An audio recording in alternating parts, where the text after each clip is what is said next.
Okay, so we've seen the review and we've seen the durability test. Now let's talk about the 3 upsides and 3 downsides of owning the MJX 14210. Normally I do 5 upsides, 5 downsides, but in the case of this car, I could think of many upsides, but I really couldn't think of 5 actual downsides of this car. Not anything worth mentioning, at least. And just really quickly, I'd like to say we've got a lot of new subscribers in the last couple months. Thank you guys a million, billion times. And an extra massive huge thank you to some of you who have been watching since day 1. Thank you, genuinely, from the bottom of my heart. All right, now that we're over the gushy stuff, let's get out there and talk about the upsides and downsides of the MJX 14210. Being the optimist that I am, let's start off with the upsides first. Upside number 1, speed.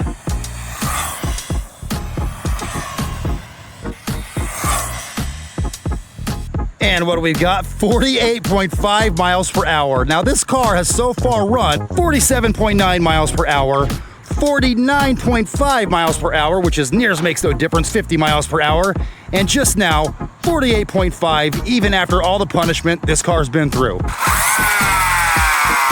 Upside number 2.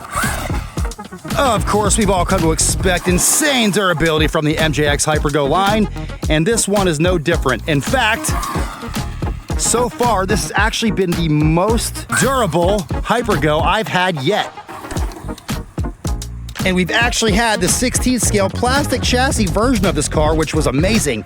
And so far, this one's actually proved to be slightly more durable than that one, which sounds crazy, but so far, for Rec RC, that is true. You guys saw this thing perform at the skate park and at the construction site, and even for its 14 scale size, this thing is remarkably capable off-road. High grip surfaces like grass will really test the durability of your gearing too. Oh, like that. This car just trucks right through, no problem. This car's been through a lot already with us, and it's showing no signs of giving up. Upside number 3.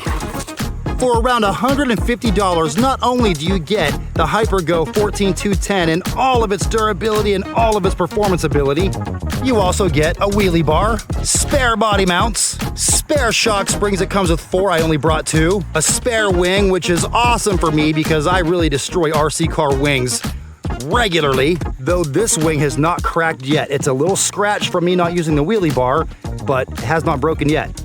You also get a full set of A-arms, upper and lower. Well, you get 2 of each.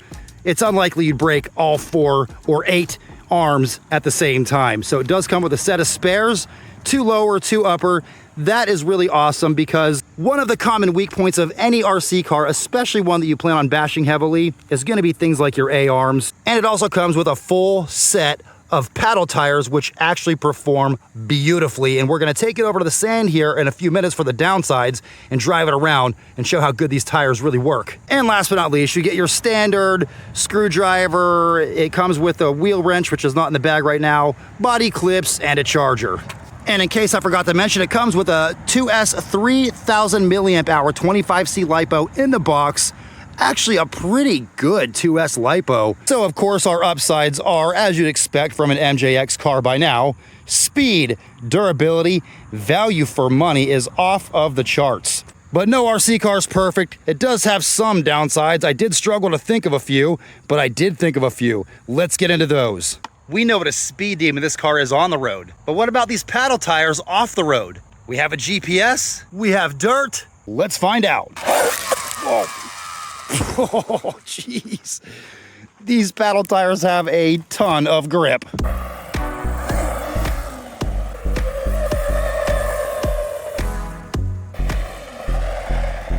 33.8 miles per hour off-road. That's pretty fast. Downside number 1. Downside number 1 of this car is actually going to be the servo. The servo works just fine, but it is a little bit on the weak side when the car is sitting still. When you're in motion, it works just fine. But on a high grip surface, the servo struggles to turn while the car is sitting still. On a low grip surface, much better. So the servo is a little bit on the weak side.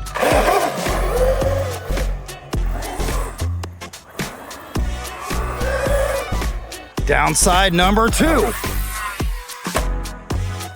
Downside number 2 to this car is actually pretty mundane, and really, it's just the size. This car is so good that it just makes you wish it was bigger.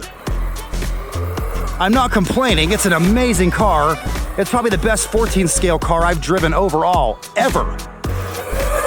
And it certainly punches well above its weight class in all categories of performance. And it kind of just makes you wish it was a 10th scale or at least a 12th scale.